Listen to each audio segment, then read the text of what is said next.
Bueno, para entender mejor las características de un diseño pre y cuasi experimental, lo lógico es plantearnos en qué contextos de investigación se aplican. Estos estudios son típicos de lo que se conoce comúnmente como investigación aplicada. La investigación aplicada es aquella que tiene por objetivo aportar evidencia sobre la eficacia de la práctica profesional de una disciplina. Dicho de otro modo, el interés de la investigación aplicada radica en aportar garantías de que una determinada terapia, tratamiento o programa de intervención es eficaz y en qué grado lo es. En este tipo de investigaciones se estudia la relación de causalidad que se da entre el tratamiento, que sería la variable independiente, y ciertos marcadores de salud que serían o constituirían la variable dependiente. Por este motivo, al igual que los estudios experimentales, los pre y cuasi experimentales también conllevan la manipulación experimental de la variable independiente. Esto quiere decir que el investigador va a decidir a priori los niveles que va a tomar la variable independiente en su investigación. Con la manipulación experimental se pretende comprobar si los cambios generados en la variable independiente van seguidos de cambios sistemáticos en la variable dependiente, ya que permite estudiar si se dan dos de los requisitos necesarios para inferir causalidad. Estos son: 1, que haya una relación estadística entre la variable independiente y la dependiente, y 2, que los cambios en la variable independiente precedan temporalmente a los cambios observados en la variable dependiente. Sin embargo, en el contexto de una investigación aplicada, lo normal es que no sea posible asignar aleatoriamente los pacientes o los participantes a las distintas condiciones de investigación. Y esta es justamente la diferencia clave entre un diseño experimental y uno pre o cuasi experimental. Es frecuente encontrar investigaciones sociosanitarias donde no ha habido asignación aleatoria de los participantes a los grupos de investigación. A veces es porque los grupos que definen la variable independiente vienen dados de manera natural, como por ejemplo estar recibiendo una terapia cognitivo-conductual o estar recibiendo una terapia psicodinámica. Otras veces existen consideraciones éticas que no podemos pasar por alto como investigadores. Esto incluye situaciones en las que ya existe evidencia sólida acerca de la efectividad de un tratamiento y no sería ético formar un grupo de control porque los pacientes que no reciban el tratamiento estarían en una clara desventaja, lo cual se considera injusto. En otras ocasiones, la gravedad que puede acarrear una determinada condición previa, como sería la edad avanzada o la gravedad de una enfermedad, hace que unos pacientes necesiten con mayor urgencia que otros el mejor tratamiento posible y por eso accedan al grupo experimental en mayor proporción. Al no contar con la asignación aleatoria, no se puede asegurar que los grupos sean equivalentes o similares entre sí en cuanto a los valores que puedan tomar terceras variables. Por esta razón no se cumple el tercer requisito necesario para inferir causalidad, es decir, en un diseño cuasi experimental no se puede concluir con el mismo grado de certeza que en un diseño experimental que el cambio experimentado en la variable dependiente sea únicamente consecuencia de las diferencias en la variable independiente, ya que podrían deberse también, en parte o en su totalidad, a las diferencias en otras variables extrañas que el investigador no ha podido controlar al no poder recurrir a la asignación aleatoria.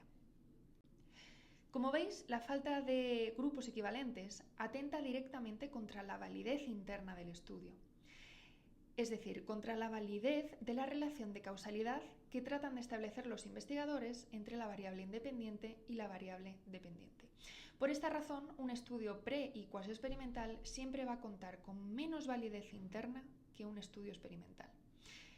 En cambio, dado que los diseños pre y cuasi experimentales no conllevan un control tan exhaustivo del entorno de investigación, suelen presentar más validez externa que los diseños experimentales, ya que sus conclusiones son más fácilmente extrapolables a condiciones reales.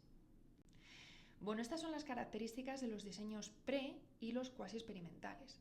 Vamos a ver ahora cómo distinguir entre un diseño pre y uno cuasi experimental. Tengo que adelantaros que la diferencia es bastante difusa. Se suele denominar diseños preexperimentales a una subclase de los diseños cuasi experimentales que se caracterizan por tener una calidad metodológica inferior. Os voy a mostrar dos de los diseños preexperimentales más clásicos. El primero que veis aquí es el diseño pre-post con un único grupo, en el que se toman medidas en la variable dependiente representadas por una O mayúscula antes y después de aplicar una intervención representada por la X, en un solo grupo, ya que hay una única fila. El otro es el diseño post con grupos no equivalentes. En este diseño se toma una única medida post a dos grupos no asignados aleatoriamente, lo cual se presenta por las letras NA, de los cuales uno ha pasado por la condición experimental y el otro por la condición control, lo que se representa por la presencia y ausencia de X respectivamente. En ambos casos, en ambos diseños, se comparan las dos medidas tomadas. Los diseños propiamente cuasi experimentales se caracterizan por tener más mediciones de la variable dependiente, ya sea del único grupo experimental o también del grupo control o grupo de comparación. Vamos a ver los diseños cuasi experimentales, que serían inmediatamente más robustos a nivel metodológico que los preexperimentales que acabamos de ver. El diseño de series temporales interrumpidas, más sencillo, consiste en tomar varias medidas pre y post de la variable dependiente antes y después del momento de la intervención en un solo grupo de sujetos. El otro diseño, denominado comúnmente como diseño pre-post con grupo de control no equivalente, consta de dos grupos a los que los sujetos han sido asignados de manera no aleatoria. Uno de los dos grupos recibe la intervención, generando la condición experimental, mientras que el otro no, constituyendo la condición control.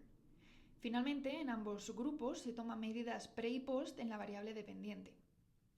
Estos son los diseños pre y cuasi experimentales más típicos, sobre los que, como veremos más adelante, se hacen modificaciones con el objetivo de aumentar la validez interna del estudio.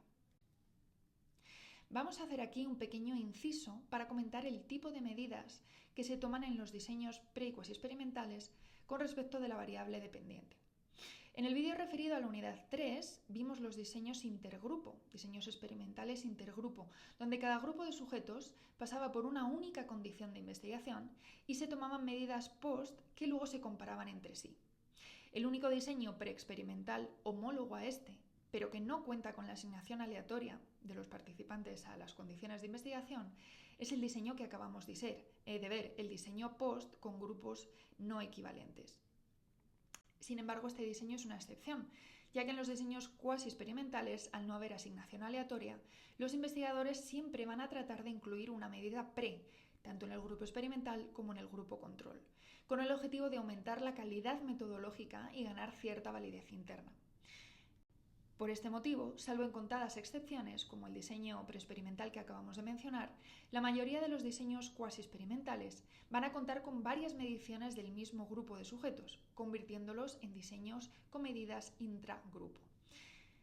Si además incluyen un grupo de control u otros grupos de tratamiento, es decir, si incluyen además medidas intergrupo, estaríamos hablando de diseños mixtos.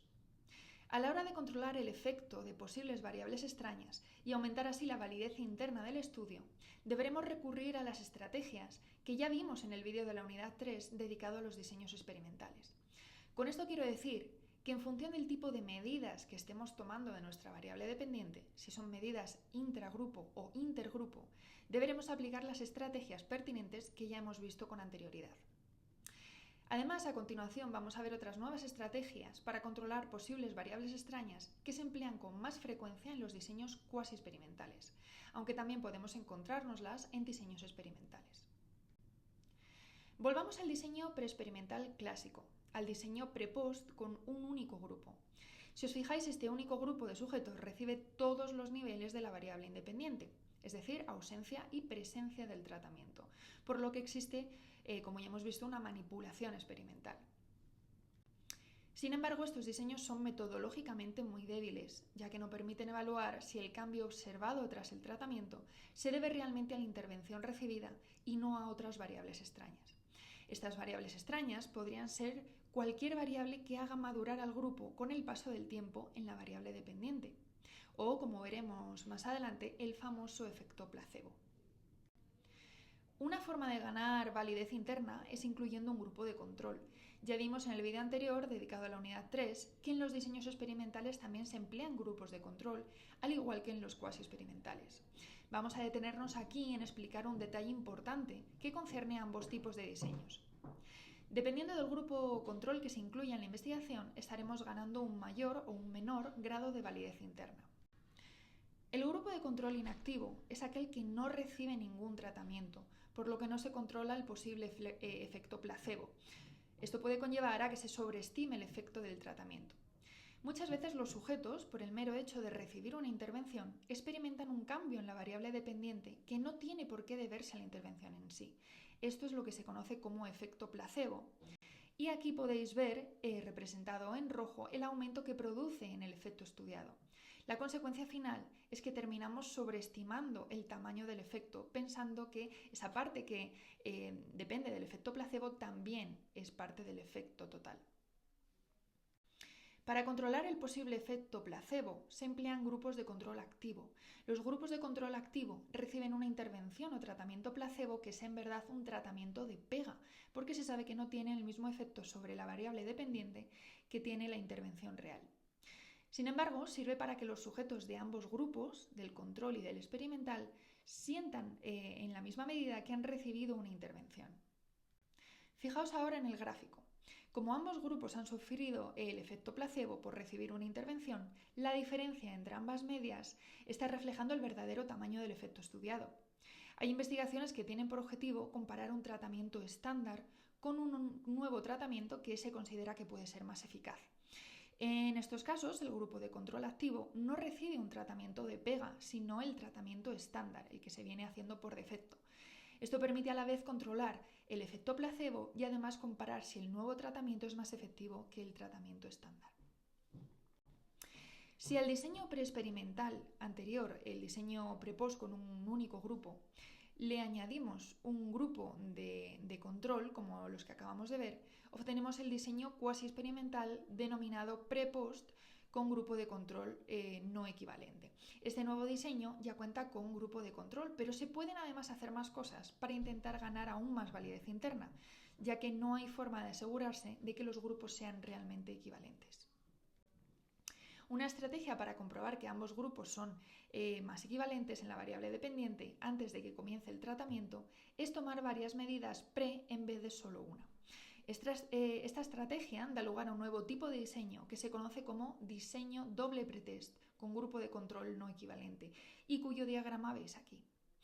Al tomar varias medidas pre y analizarlas, podemos controlar si el cambio en la variable dependiente en las medidas pre era el mismo para ambos grupos o si por el contrario, uno de los grupos ya experimentaba un cambio en la variable dependiente en comparación con el otro grupo antes incluso de la fase de tratamiento.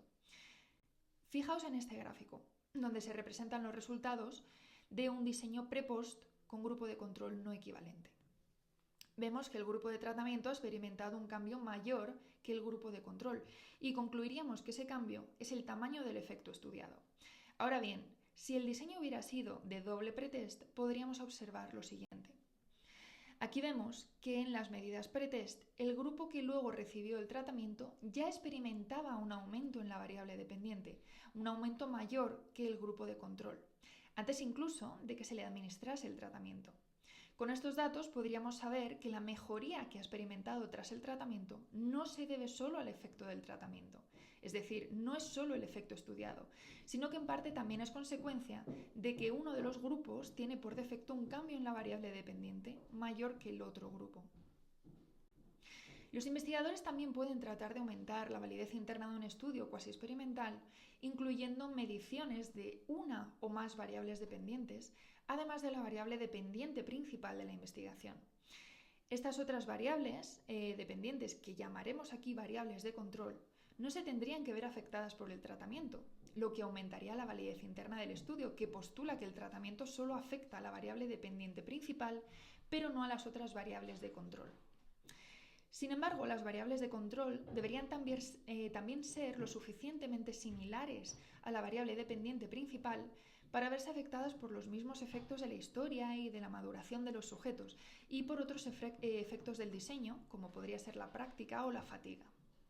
Fijaos además en que incluir mediciones de otras variables dependientes estaría aumentando la validez de constructo del estudio, ya que se están aportando evidencias de que el tratamiento afecta a la variable dependiente principal, mientras que no afecta a las otras variables de control, aunque puedan estas parecerse o estar relacionadas estrechamente con la variable principal. Retomando ahora los diseños de series temporales, antes hemos expuesto el diseño más sencillo, el de un único grupo que veis aquí. Como hemos dicho, una estrategia para ganar validez interna es añadirle un grupo de control. Aquí veis un diseño de series temporales interrumpidas con grupo de control no equivalente. La principal característica de estos diseños es que se toman varias medidas pre y varias medidas post tratamiento en ambos grupos. Este tipo de diseños permite comprobar si ambos grupos mostraban el mismo cambio en la variable dependiente, tanto antes como después del tratamiento. De esta manera se puede comprobar qué parte del cambio tras el tratamiento se debe en efecto al tratamiento y qué parte se debe a esta falta de equivalencia entre los grupos. Finalmente, otra estrategia para aumentar la validez interna de un cuasi experimento consiste en retirar el tratamiento un tiempo después de implementarlo. De esta manera podemos comprobar si el cambio en la variable dependiente que ocurrió tras el tratamiento, tras aplicar el tratamiento, desaparece o remite al retirarlo. No siempre es posible implementar esta estrategia, ya que hay tratamientos cuyo efecto no podemos eliminar una vez aplicados, pues porque el cambio que han provocado en la variable dependiente se mantiene, aunque el tratamiento se retire. Bueno, esto es todo lo que quería ver con vosotros de momento para este vídeo. Añadiré más contenido relacionado con los diseños no experimentales en breve. Espero que os sirva para entender mejor los contenidos de la unidad 4. Muchas gracias por vuestra atención y que tengáis un buen día.